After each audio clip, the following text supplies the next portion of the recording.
ఒకసారి మనం మళ్ళీ పాత రోజుల్ని గుర్తు చేసుకుందాం. ఒక్కసారి మనం 2015లోకి వెళ్దాం. ఆ రోజుల్లో కొంతమంది దగ్గర స్మార్ట్ ఫోన్స్ ఉండేవి. కానీ ఇంటర్నెట్ ఆన్ చేసి కొద్దిసేపు వాడాలంటే చాలా భయమేసేది.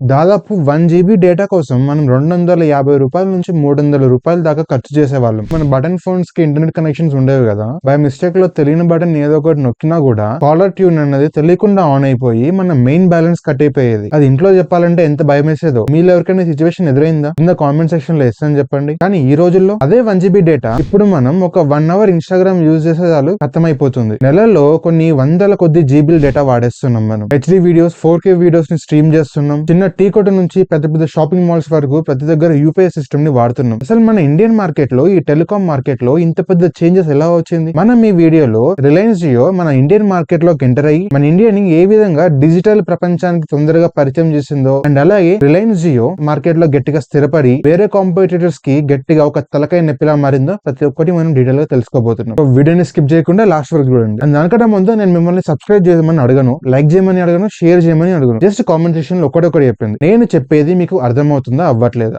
అర్థం కాకపోతే ఏం మర్చుకోవాలో కింద కామెంట్ సెక్షన్ లో చెప్పండి. అండ్ ఇంకా వీడియోలోకి వెళ్ళిపోతే, జియో రాకముందుకు అంటే 2016 కన్నా ముందు మన ఇండియన్ మార్కెట్ లో టెలికాం సెక్టర్ లో కొన్ని కంపెనీస్ ఉండేవి. Like for example Airtel, idea, Vodafone, Docomo. మీలో ఎంతమందికి యూనినార్ గుర్తుంది? తర్వాత టెలినార్ అయిందనుకోండి. అప్పుడు చాలా కంపెనీస్ ఉండేటివి, కానీ మార్కెట్ లో పెద్ద కంపెనీస్ అనగానే చాలా మందికి గుర్తొచ్చేటివి ఎయిర్టెల్, ఐడియా, వోడాఫోన్. ఇవే వీటి యొక్క డామినేషన్ టెలికాం మార్కెట్ లో చాలా గట్టిగా ఉండేది. ఆ రోజుల్లో టెలికాం కంపెనీస్ కి మెయిన్ ఇన్కమ్ అనేది వాయిస్ కాల్స్ ఇంకా SMS ద్వారానే వచ్చేది. ఇంటర్నెట్ డేటా కానివ్వండి వాడాలంటే అది ఒక లగ్జరీ కమ్యూనిటీ గా చూసేవాళ్ళు. మిడిల్ క్లాస్ పర్సన్స్ కి అండ్ విలేజెస్ లో ఉన్న రైతులకి ఈ డేటా వాడాలంటేనే ఒక లగ్జరీ ఐటమ్. అది సరే ఎట్టు చేసి వాడాలన్నా కూడా రూ. 250 నుంచి రూ. 300 ఖర్చు చేసి వాడాల్సి వచ్చేది. ఆ రోజుల్లో వాట్సాప్ లో మెసేజ్ పంపించాలన్నా కూడా మనం ఏం పంపించాలనుకుంటున్నామో ముందే టైప్ చేసి పెట్టుకొని రెడీగా పెట్టి అప్పుడు ఇంటర్నెట్ లో ఆన్ చేసి సెండ్ అవ్వగానే మళ్ళీ ఇంటర్నెట్ ఆఫ్ చేసేవాళ్ళం. మీరు ఎంతమంది గుర్తుంది ఈ విషయం? ఒక 1 MB or 2 MB song download అవ్వాలన్నా కూడా కొన్ని నిమిషాలు పట్టేది. మీరు నమ్ముతారో లేదో తెలియదు కానీ జియో రాకముందుకు మన ఇండియాలో ఒక నార్మల్ పర్సన్ నెల మొత్తం వాడుతున్న డేటా ఎంతో తెలుసా? 90 MB కన్నా ఎక్కువగా ఉండదు యావరేజ్ చూస్తే. కానీ ఇప్పుడు 90 GB ఇచ్చినా సరిపోవట్లేదు. ఇంకా కాల్ రేట్స్ విషయానికి వస్తే ఈ మధ్య పుట్టిన పిల్లలకు తెలియకపోవచ్చు కానీ ఆ రోజుల్లో ఒక్క నిమిషం మాట్లాడాలంటే ₹1 నుంచి 1.20 కట్టేటివి. అది కూడా ఓన్లీ మన హోమ్ స్టేట్ సర్కిల్ వరకే. అంటే ఇప్పుడు ఆంధ్రప్రదేశ్ అనుకోండి, తెలంగాణ అనుకోండి, అక్కడ ఉన్న వాళ్ళకి ఫోన్ చేస్తేనే మీకు ఆ రేట్ పడుతుంది. వేరే స్టేట్స్ ఉన్న వాళ్ళకి కాల్ చేయాలనుకోండి, దానికంటూ రోమింగ్ ఛార్జెస్ అనేది స్పెషల్ గా వేసేవాళ్ళు. ఇప్పుడు అట్లా లేదనుకోండి. జమ్మూ అండ్ కాశ్మీర్ కి వాటికి కొన్నిటికి ఉన్నాయి. అయితే దానికంటూ సపరేట్ రేట్ ఉండేది. దాదాపు 1.50 ఛార్జ్ చేసేవాళ్ళు. అండ్ అలాగే మనకి ఏదైనా కాల్ వచ్చి బై మిస్టేక్ లో లిఫ్ట్ చేసినా కూడా దానికి కూడా డబ్బులు కట్ అయ్యేటివి. ఇక రీఛార్జ్ ఇంకా వ్యాలిడిటీ ట్రాప్ గురించి తెలిసిందే. 28 days అంటూ లిమిట్ పెట్టి ఆ లోపల వాడకపోతే ఎక్స్పైర్ అయిపోతుందని చెప్పి సంవత్సరంలో 12 times చేయాల్సి వచ్చిన రీఛార్జ్ 13 సార్లు చేయించుకుంటున్నారు. అది ఇప్పటికీ కొనసాగుతుంది అనుకోండి. ఇలా మన భారతదేశంలో జనాలు ఇంటర్నెట్ వాడాలన్నా, ఫోన్ మాట్లాడాలన్నా కొంచెం ఉక్కిరి బిక్కిరి అవుతున్న రోజుల్లో, డబ్బుల కోసం ఇబ్బంది పడుతున్న రోజుల్లో రిలయన్స్ జియో చైర్మన్ ముఖేష్ అంబానీ గారు బిగ్గెస్ట్ మాస్టర్ ప్లాన్ తో ఎంటర్ అవడం జరిగింది మన ఇండియన్ టెలికాం సెక్టర్ లో. అది చిన్న చితక ప్లాన్ కాదు. అతను ఒక డిజిటల్ ఎకో సిస్టమ్ ని బిల్డ్ చేయాలనుకున్నాడు. దీనికోసం ప్లాన్ అనేది 2010 లోనే స్టార్ట్ అయింది. 2010 లో జరిగిన BWA ఆప్షన్స్ లో ఇన్ఫోటెల్ బ్రాడ్బ్యాండ్ సర్వీసెస్ అనే ఒక చిన్న company pan India 4G spectrum ని గెలుచుకుంది. అలా ఆప్షన్ జరిగిన వెంటనే ఆ కంపెనీని ముఖేష్ అంబానీ గారు ₹4,800 కోట్ల ఇచ్చి కొనేసుకున్నాడు. సో అప్పుడే ఆ కంపెనీ పేరు రిలయన్స్ జియోగా మారింది. 2010 నుంచి 2016 లోనే దీనికి గాను ఒక పెద్ద నెట్వర్క్ క్రియేట్ చేయడం స్టార్ట్ చేశారు. దేశం మొత్తంలోనే 1.5 లక్షల కోట్లు ఇన్వెస్ట్మెంట్ పెట్టడం జరిగింది. గ్రౌండ్ లెవెల్ లో అన్ని ఫైబర్ ఆప్టిక్ కేబుల్స్ ని వేయడం స్టార్ట్ చేశారు. మిగతా కంపెనీస్ అన్ని 2G లేదా 3G పైన డిపెండ్ అవుతున్న కంపెనీస్ అవన్నీ. కానీ జియో మాత్రం ఒకటేసారి 4G LTE ఎంతమందికి గుర్తుందో తెలియదు, ఈ నెట్వర్క్ ని తీసుకురావడం జరిగింది. అంటే జియో నెట్వర్క్ లో కాల్స్ కూడా ఇంటర్నెట్ ప్రోటోకాల్ ద్వారానే వెళ్తాయి. వివో LTE అని అంటారు కదా, సింబల్ కూడా వస్తుంటుంది, దాని అర్థం అది. దీని వల్ల జియోకి 1 GB డేటా లేదా ఒక కాల్ ట్రాన్స్మిట్ చేయాలంటే దానికి కావాల్సిన ఖర్చు చాలా తక్కువగా ఉంటుంది. సో ఇదే జియోకి ఉన్న మెయిన్ అడ్వాంటేజ్. అలా సెప్టెంబర్ 15, 2016 లో ముఖేష్ అంబానీ గారు అఫీషియల్ గా జియోస్ ని లాంచ్ చేశారు. అలా లాంచ్ చేసిన వెంటనే దేశం మొత్తం ఉలిక్కి పడింది అనుకోండి. ప్రతి టెలికాం సెక్టర్స్ కి అదొక షాకింగ్ న్యూస్. అయితే మొత్తం ఉలిక్కి పడింది అనుకోండి. September 31 దాకా free internet, free calls, free SMS అంటూ ప్రతి ఒక్కరికి ఫ్రీగా సిమ్లు పనిచేసింది. ఈవెన్ మీరు ఫోన్ కొంటున్నా కూడా కొంతమందికి సిమ్ కూడా ఫ్రీగా ఇవ్వడం జరిగింది. చాలా మంది గుర్తుందో లేదో తెలియదు. కొన్ని కంపెనీస్ తో టైఅప్ అయ్యి మీరు ఈ ఫోన్ తీసుకోండి మీ సిమ్ ఫ్రీగా పొందండి అన్న ఆఫర్లు కూడా చాలా ఘోరంగా పెట్టడం జరిగింది. ఒకేసారి ఫ్రీ అనగానే మన ఇండియన్ మైండ్ సెట్ గురించి తెలిసిందే. ఫ్రీగా వస్తే ఫినాల్ కూడా వదిలిపెట్టారు ఎవరు.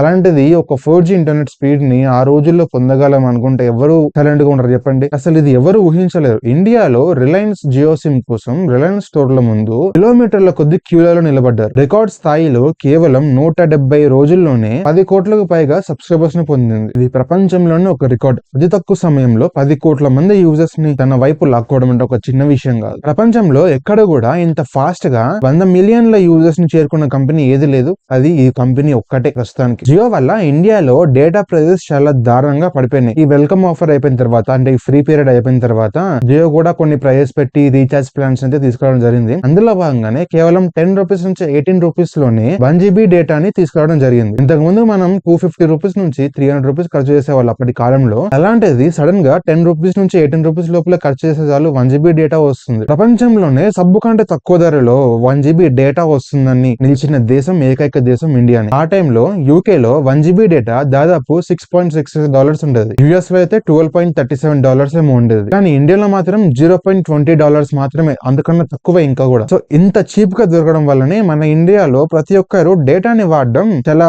ఈజీగా అడాప్ట్ చేసుకున్నారు అందరూ. ఈ జియో ఇచ్చిన ఈ పెద్ద షాక్ కి మిగతా కంపెనీస్ అన్ని కొట్టుమిట్టాడుకుపోయాయి.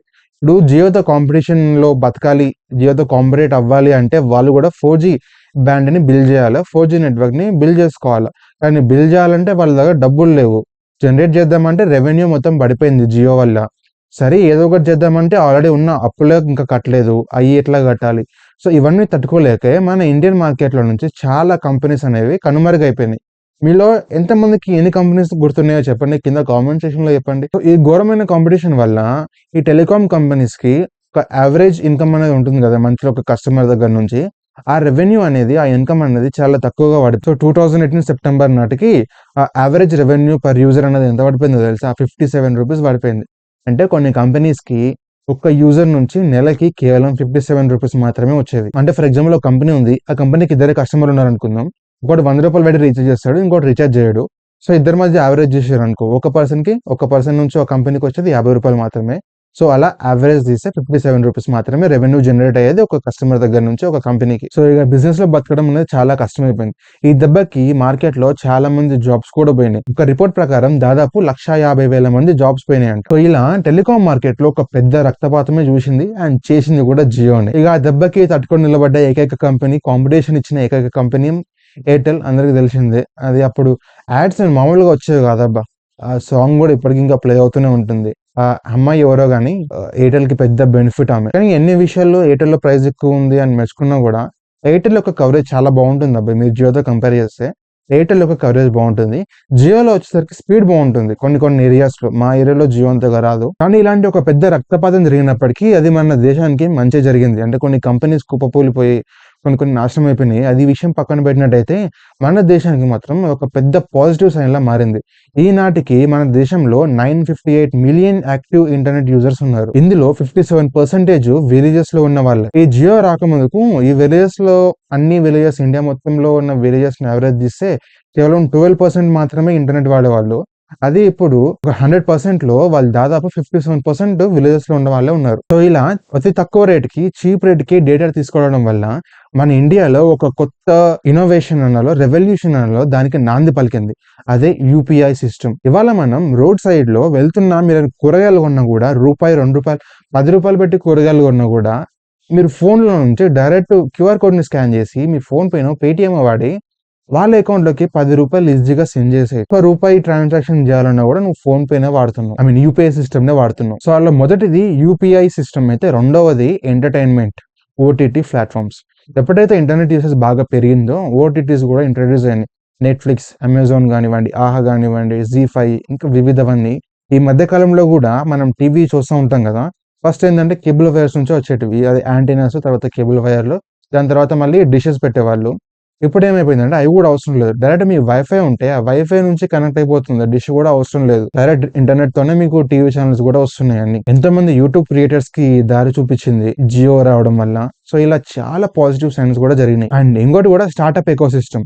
స్విగ్గీ, జొమాటో, ఓలా, ఊబర్ ఎంతమంది పడుతున్నారు చెప్పండి. మన డే టు డే లైఫ్ లో ఎంత యూజ్ అవుతున్నాయి. చాలా మంది స్విగ్గీ, జొమాటో వల్ల కూడా ఎంతమంది ఆర్డర్ చేసుకుంటున్నారు. అండ్ జాబ్స్ కూడా చాలా క్రియేట్ అయినాయి వీటి వల్ల. ఇష్యూస్ చాలా వస్తున్నాయి అనుకోండి, సరిగ్గా డబ్బులు ఇవ్వట్లేదు, టైం సెన్స్ లేదు, అది ఇది ప్రాబ్లమ్ అది ఇది అని చాలా మందికి జాబ్స్ కూడా క్రియేట్ అయినాయి వీటి వల్ల. ఇప్పుడు మన దేశంలో 125 యూనికార్న్ కంపెనీ స్టార్ట్అప్స్ ఉన్నాయి. యూనికార్న్ అంటే ఏదైతే ఒక కంపెనీ 1 బిలియన్ కంటే ఎక్కువ వాల్యూ ఉన్న కంపెనీస్ యూనికార్న్ కంపెనీస్ అని అంటారు. కోవిడ్ టైంలో ఎంతమంది ఆన్లైన్ క్లాసెస్ ఉన్నారు గుర్తుపెట్టుకోండి. శ్రీ చైతన్య నారాయణ వాళ్ళు అయితే జూమ్ లో క్లాసెస్ కండక్ట్ చేసేవాళ్ళు. ఇంటర్నెట్ లేకపోతే అది సాధ్యమయ్యేదా? సో ఒకప్పుడు దాదాపు ఒక 15 కంపెనీస్ ఉండేవన్నమాట టెలికాం సెక్టర్ కి సంబంధించినవి. కానీ ఇప్పుడు నోటి మీద అడిగితే 3-4 చెప్తారు. 3 చెప్తారు అనుకుంటా. ఒకటేంది జియో చెప్తారు, ఎయిర్టెల్ చెప్తారు, ఐడియా ఫోన్, వోడాఫోన్ ఐడియా, ఇక బిఎస్ఎన్ఎల్ కొంతమంది చెప్తారు. ఇవే బతుకున్నాయి నాకు తెలిసి. సో ఇలా చేరుకుంటూ ఆ 15 కంపెనీస్ నాశనం అయిపోయినప్పటికీ ప్రజెంట్ లో ఈ 3-4 కంపెనీలు చెప్తున్నాం. కానీ మార్కెట్ ని లీడ్ చేస్తుంది మాత్రం 2 మెయిన్ కంపెనీస్, ఎయిర్టెల్ ఇంకా జియో. మీరు గమనించలేరు, ఇంత ముందు కాలంలో ఈ 2 కంపెనీస్ కి ప్రైస్ అనేది చాలా డిఫరెంట్ గా ఉండేది. ఎయిర్టెల్ లో ఎప్పుడు హెవీ ప్రైస్ ఉండేది, కానీ జియో అనేది తక్కువ ప్రైస్ ఉండేది. కానీ ఈ మధ్య కాలంలో 2 కాంప్రమైజ్ అయ్యేమో తెలియదు కానీ, డూఅప్లై చేస్తున్నారో తెలియదు కానీ 2 సేమ్ ప్రైజెస్ పెడుతున్నారు. ఇక దోచుకుందామని స్టార్ట్ చేశారు కదా, ఇక ఫస్ట్ ఫ్రీగా పెడతారు, తర్వాత దోచుకుంటారు. ఇదే జరుగుతుంది. మార్కెట్ లోకి ఇంకొక పెద్ద కంపెనీ రాకపోతే వీళ్ళు నాకు తెలిసి పర్ మంత్ మనం అయితే అంతకు ముందుకు 199 రూపీస్ పెట్టి పర్ మంత్ రీఛార్జ్ చేసుకునే వాళ్ళము. ఇప్పుడు 350 రూపీస్ దాకా అయిపోయినాయి. ముందు 500 అయితే తర్వాత పర్ మంత్ 1000 రూపీస్ కడతామేమో నాకు తెలిసి మనం ఒక సిమ్ యూజ్ చేయాలంటే. సో ఇది గైస్ ఈ వీడియోకి. కలుద్దాం మళ్ళీ నెక్స్ట్ వీడియోలో.